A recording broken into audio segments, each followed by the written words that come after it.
Dans cette vidéo, je vais vous montrer comment utiliser NordVPN. NordVPN est une application que vous pouvez installer sur votre ordinateur, smartphone ou tablette. Il existe également des extensions pour Chrome et Firefox.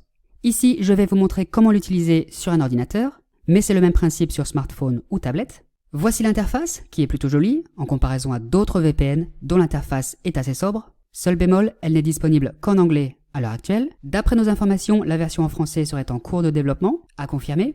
Mais pas de souci, même si vous ne parlez pas anglais, vous devriez vous en sortir, il n'y a rien de compliqué. Donc nous avons une belle carte du monde, interactive. Vous pouvez y choisir le pays depuis lequel vous voulez simuler une connexion. Il y a une multitude de pays, en Europe bien entendu, dont la France, la Suisse, la Belgique, etc. En Amérique du Nord, États-Unis, Canada, en Amérique du Sud, en Asie également, Japon, Corée du Sud, ainsi qu'en Océanie, Australie, Nouvelle-Zélande. Je clique sur le pays de mon choix, l'Espagne par exemple. La connexion est en cours. Et voilà, je suis connecté, donc cela a pris quelques secondes, et je suis maintenant connecté à Internet, virtuellement depuis l'Espagne. Ici, vous pouvez voir à quel serveur exactement vous êtes connecté, et vous pouvez également voir votre nouvelle adresse IP, ici. Je me déconnecte. Vous pouvez noter votre expérience ici. Vous pouvez également utiliser la liste de pays sur votre gauche. Il y a une fonction de recherche, bien entendu, pour rechercher un pays spécifique ou une ville spécifique. Dans cette liste, vous pouvez vous connecter au serveur le plus rapide selon votre emplacement, en cliquant ici, puis sur Connect, ou vous pouvez choisir un serveur spécifique en cliquant ici, donc très utile si vous voulez toujours vous connecter au même serveur, pour toujours avoir la même adresse IP par exemple. Pour les pays où il y a plusieurs villes disponibles, comme l'Allemagne par exemple, vous pouvez choisir de vous connecter au serveur le plus rapide dans la ville de votre choix.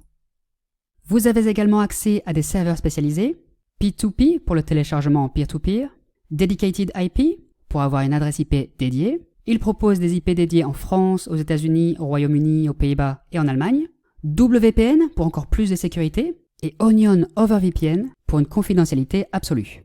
Donc une fois connecté à un serveur VPN, je peux surfer la toile et télécharger anonymement et ma connexion est sécurisée. Alors attention, le risque zéro n'existe pas, mais vous avez une protection supplémentaire. Donc un must si vous utilisez des connexions Wi-Fi publiques. Si vous utilisez NordVPN pour contourner un blocage, il vous faudra vous connecter à un serveur VPN dans le pays du service en question. Alors je suis actuellement en France et imaginons que je souhaite regarder RTS en direct.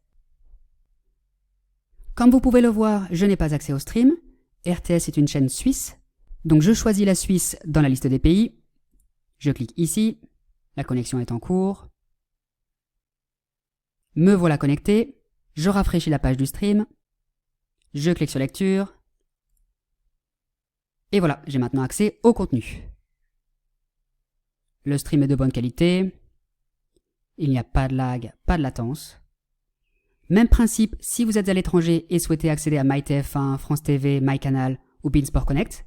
Il vous faudra bien entendu vous connecter à un serveur VPN en France. Vous pouvez également utiliser cette technique pour vous connecter à votre compte Netflix France depuis l'étranger. Même principe pour accéder au catalogue américain de Netflix depuis la France ou un autre pays.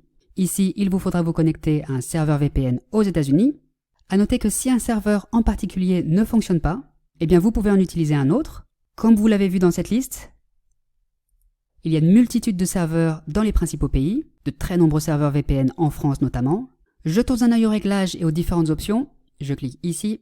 Donc ici, nous avons des réglages basiques. Pour lancer l'application au démarrage du système d'exploitation, Windows en l'occurrence, pour lancer la version minimisée de l'application, pour afficher les notifications du statut de la connexion, nous les avons vues, et enfin l'option CyberSec, pour bloquer les publicités abusives et sites malveillants. Donc une option propre à NordVPN que la plupart des autres VPN n'offrent pas à l'heure actuelle. Donc un vrai plus.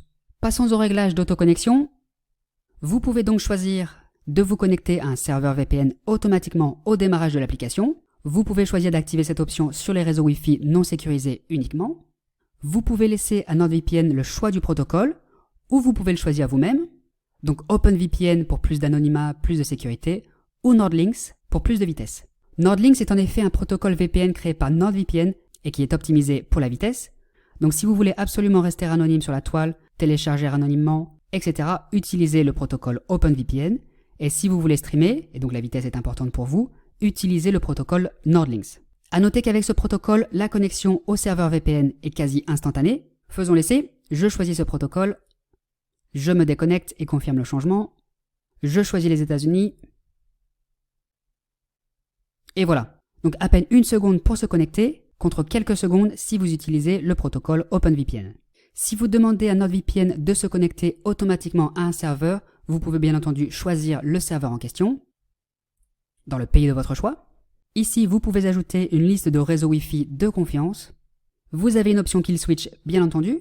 Donc un Kill Switch est une option qui coupe automatiquement votre connexion Internet lorsque votre connexion VPN ne fonctionne plus. Il s'agit donc d'une sécurité pour vous assurer que vos données personnelles ne soient pas accidentellement compromises et que vous gardiez votre confidentialité quoi qu'il arrive. Si vous voulez en savoir plus au sujet de cette option, je vous invite à regarder la vidéo à ce sujet. Vous trouverez un lien sous cette vidéo. Enfin, vous avez des réglages avancés pour changer votre DNS notamment. Je ne vais pas rentrer dans les détails techniques dans cette vidéo, mais voilà, sachez que si vous êtes un utilisateur avancé, vous avez de nombreuses options intéressantes. Donc comme vous avez pu le voir, NordVPN est un VPN assez facile à utiliser. L'interface est très sympa. Nous aimons beaucoup la carte du monde. Il y a de nombreuses options, dont certaines peuvent s'avérer très utiles, comme l'option Kill Switch notamment. NordVPN est un VPN sûr, fiable et rapide, disponible sur Windows, macOS, iOS, Android, etc.